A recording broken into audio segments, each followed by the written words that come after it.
A neighborhood in northern Colorado is being warned to take cover right now as a large number of police move in. In Englewood, police are avoiding answering questions about how a man ended up dead when they started shooting. Colorado Democrats tried to rename the tax refunds they opposed so that now they can take credit for them. Something simple we can all do to help fight climate change. But food waste is actually a really key component of getting us to a place where we can reduce emissions. So it gets overlooked. You know, perhaps we will not solve all the world's problems here, but we'll try.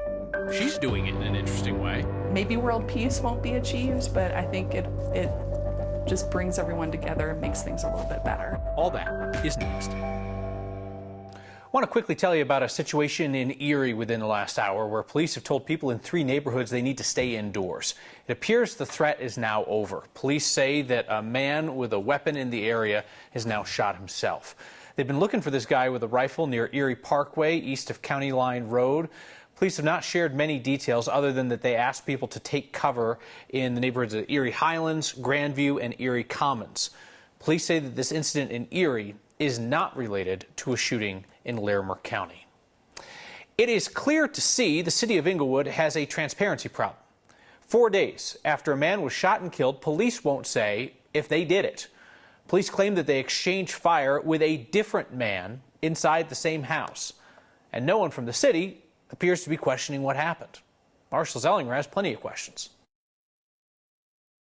Englewood has 7 city council members, including one they picked to be mayor. Hi, Mayor. It's Marshall Zellinger at 9 News. I left messages with 5 of the council members who listed their phone numbers online. Hi, Councilwoman. Hi, Councilman. Hi, Councilwoman. This is Marshall Zellinger at 9 News. And I emailed all of them.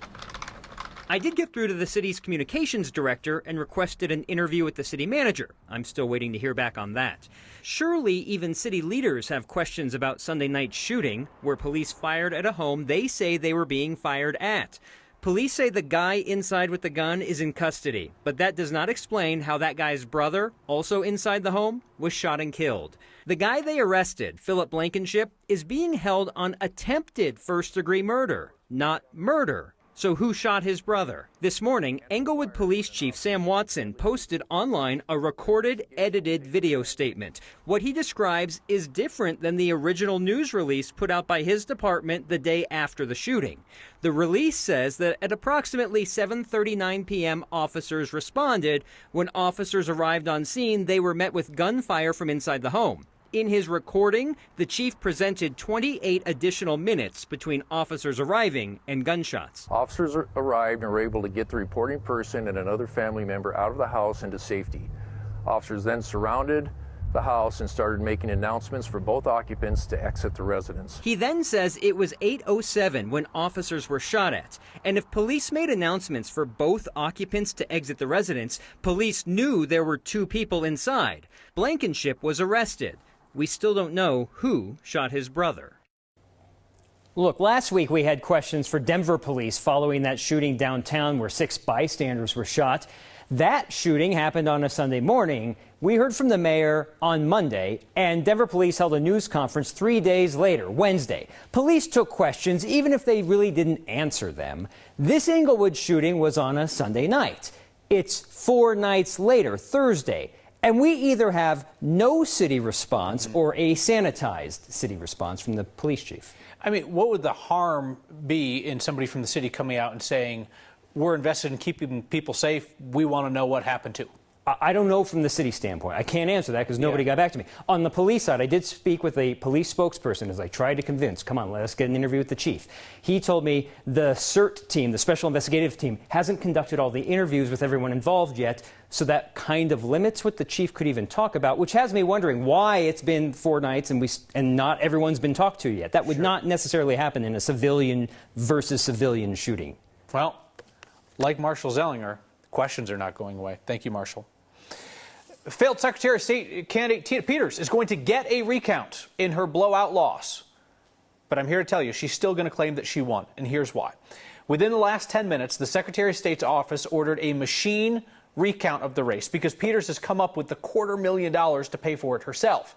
Peters, who is now a famous election denier in Republican circles, claims that the race was rigged. She wanted a hand recount. The Secretary of State's office says by law it has to be the machine. So Peters can still claim that she won after a machine recount confirms her loss. But it will lighten her campaign bank account by $256,000.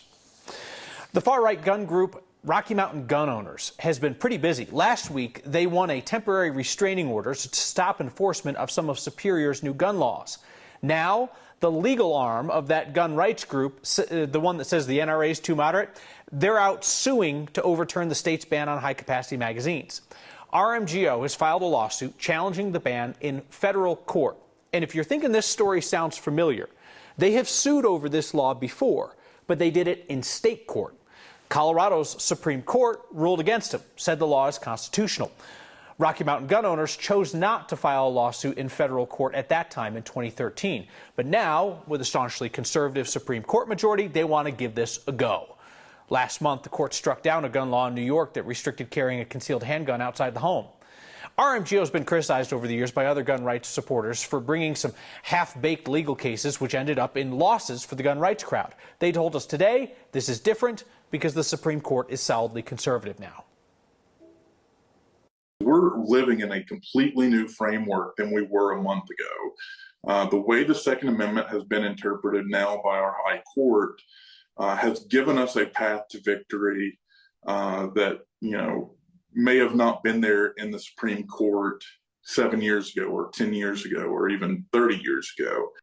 Colorado's ban on magazines holding more than 15 rounds has been in place since 2013. As we've reported here, gun shops have consistently found ways to get around the law.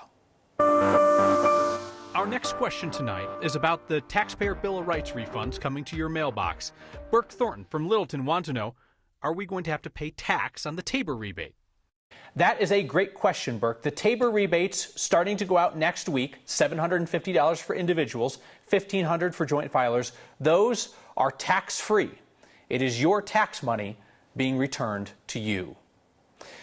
Colorado Democrats who tried to kill tax refunds under the Taxpayer Bill of Rights have now renamed the checks that we are getting in an election year attempt to claim credit for them.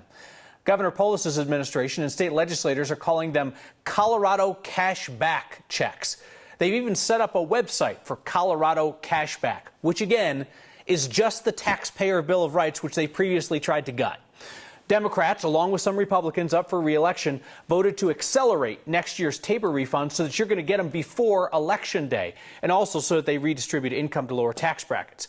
But look at these messages from Democrats just this morning. They're not celebrating the Taxpayer Bill of Rights or even mentioning it by name. Instead, they're all talking about the Colorado Cashback.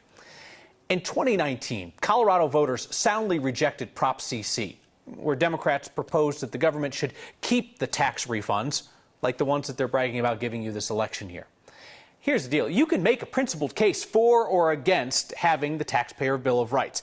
It constrains taxes, but it also tends to make a mess out of some of Colorado's finances.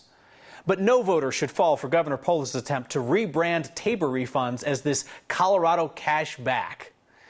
If you dislike Tabor and you don't want your refund check, you should be asking why Colorado Democrats have flip-flopped on this issue. If you like Tabor and you want that refund check, you should be asking whether Colorado Democrats still want to end them permanently, when it's not an election year. There's a relatively simple way that we can all make an impact on climate change if we just think twice about the food that we throw away at home. The ripple effect on this is significant. We know just how significant it would be in Denver because the city's been going through our trash. Anusha Roy explains. The first week on the job with the city of Denver, We're getting right to the meat of the issue here, no pun intended. Leslie Bazins was digging through restaurant trash. Really illuminating to see what people throw away. Pizza, Brussels sprouts, bread, veggies. A Natural Resource Defense Council study focused on homes found meat, entire meal packages, and a whole turkey. A little over 40% of food is wasted by residents. The next biggest group in Denver are restaurants. The city wants to cut down on food waste by more than half in 8 years, because when you throw edible food out, you're also throwing away the energy that went into growing it, harvesting, storing, and cooking it. The EPA looked at the impact across the country. And they estimated it's the equivalent in the U.S. of 42 coal-fired power plants every year. which I think just really puts that number into perspective.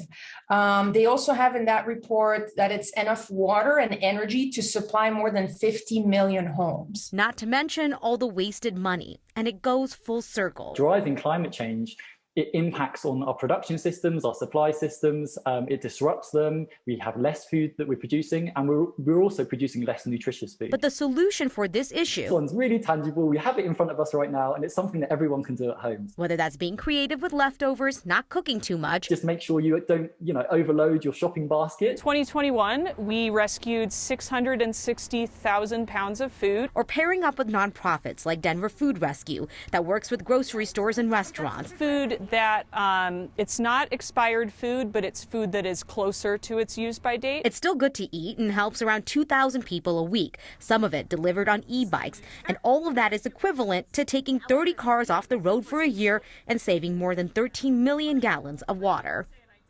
So that EPA study is actually underestimating the impact of food waste because it doesn't take into account the methane that is released when the food ends up in a landfill.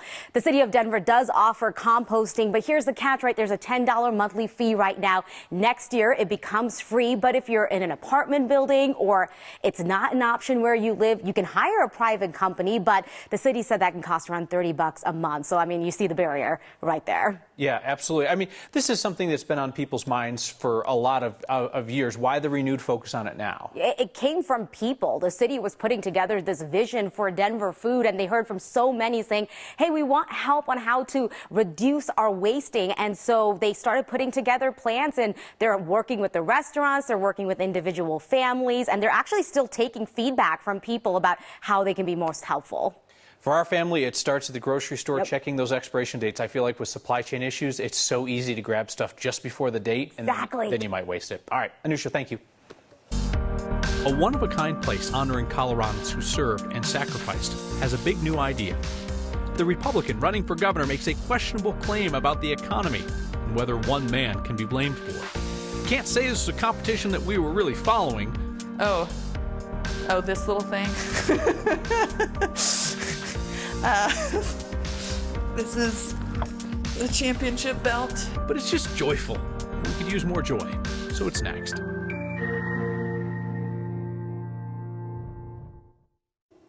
Republican candidate for governor Heidi Ganahl said today that Democratic Governor Jared Polis has led Colorado into a recession. It's a curious claim because Colorado's state economy is not in a recession. Ganahl also did not explain how the governor of one state could lead the entire worldwide economy to the brink of recession where it stands today.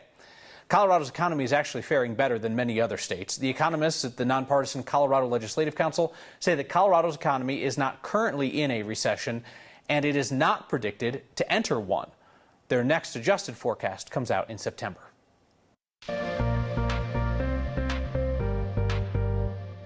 Well, cooler weather pushed in this afternoon. We maxed out in the upper 70s in Denver, as well as most of the Front Range and Eastern Plains. Temperatures starting to cool into the upper 60s in some areas, 50s in the high country. Now, we're going to continue to monitor all of these scattered storms that are pushing into the area. Now, most of them are staying in the high country, but we do have a couple of hot spots. One of them just west of I-25 between Highlands Ranch and Colorado Springs. We're going to watch for some storms there. Then we have more storms in the southern portions of the high country. But because of that, we have several flood alerts. We have flood advisories near Fort Morgan, and then the one that we just looked at where that storm is just west of I-25 between Denver and Colorado Springs. We also have a flash flood warning near the East Troublesome Burn Scar until around 6:45 this evening. Outside of that, a big portion of the state under either a flood watch or a flash flood watch until 10 o'clock this evening. Outside of that, we're going to monitor any storms that do push their way eastward along the I-25 corridor and into the Front Range to have a marginal risk for severe weather. That means our biggest threat is going to be locally heavy downpours, maybe some hail, lightning, and strong winds. But as we go into the rest of the evening, we see those storms push their way southward and eastward out of the state. For Friday, we start to see those storms really stay in the high country again and off into the southeastern corners of Colorado. Denver looking to stay mostly dry, maybe a few raindrops. We'll continue to see those cooler temperatures, highs maxing out in the low 80s before we warm up next week, mid-90s next Tuesday. The memorial, which honors every Coloradan who gave their life for our country, is planning an ambitious new addition to try and help Coloradans better understand our history. The Colorado Freedom Memorial near Buckley Air Force Base is preparing to add a visitor and education center. The memorial is currently just an outdoor space where people can gather and honor the 6,218 Coloradans killed in action. Last year, you helped repair wear and tear on that memorial through a Word of Thanks microgiving campaign. The team behind the memorial pitched Aurora City Council on this visitor center idea today, an indoor learning space. I hope when they see that we're teaching young people about their sons and daughters and their service, I hope the Gold Star families will be really touched by what it is we're doing. You know Rick Crandall, who leads the Colorado Freedom Memorial Project.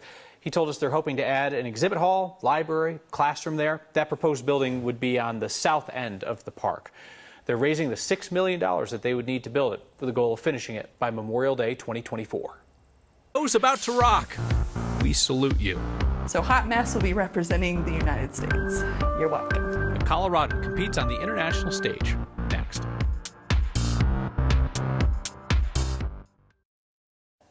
There's a Coloradan who knows how to rock. No instrument needed, just comedy, creativity, imagination. She is now the U.S. air guitar champion. Wake up in the morning feeling like It's part comedy show, it's part performance art, and it's all in the name of world peace. My name is Hot Mess, aka Rachel Sinclair, and I do competitive air guitar. So Hot Mess is a party girl who doesn't really know what she wants. She's a little bit of an emotional roller coaster, but I really loved making this character. It was fun to basically try to make me a hot mess and try to make my edit a bit of a hot mess. I've placed a couple times in Denver as a previous character, Agnes Young, and I'm very proud to say that I actually won the title of the USA National Championship, and I have this sweet belt to show for it.